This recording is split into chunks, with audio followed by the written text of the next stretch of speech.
In this project, we're going to look at how what we learned about levers can actually be applied to gears. So I've started by going into Force Effect. I'm going to bring in an image that I've taken out of Autodesk Inventor, and that's of two meshing gears, a 36-tooth gear and a 60-tooth gear. Checking my unit settings, and in this case it's going to be in imperial and length units of inches. I'm going to start out by placing a component. This is in effect a lever. I'm going to change the length of that lever to be half of the pitch diameter. Now I know the pitch diameter of a 36-tooth gear is 1.5 inches. So I'm going to change that to 0.75.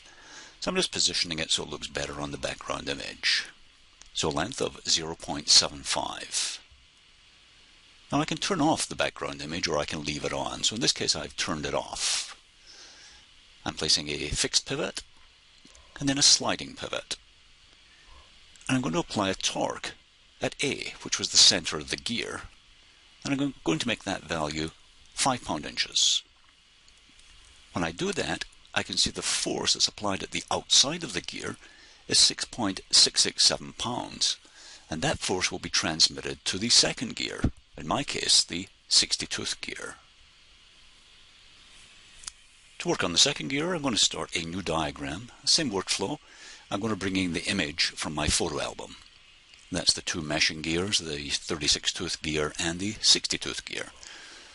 I'm going to be working on the 60-tooth gear, just checking my unit settings, making sure they are inches.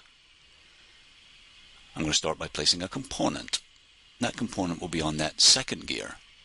So from the center of the gear out to approximately the area where the pitch diameter is.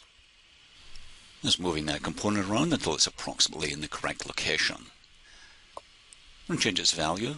The pitch diameter is 2.5, so the radius will be 1.25. I'm placing a grounded support at point A. I can then go ahead and place the transmitted force of 6.667 pounds at point B, transmitted from the 36-tooth gear. And the resultant torque is 8.334 pound-inches at point A. If we look at the equations then, the resultant torque T2 is the applied torque T1 times the lengths divided by each other, lever length L2 divided by L1. Looking at our example, that ends up with a value of 8.334 pound-inches. That's the resultant torque.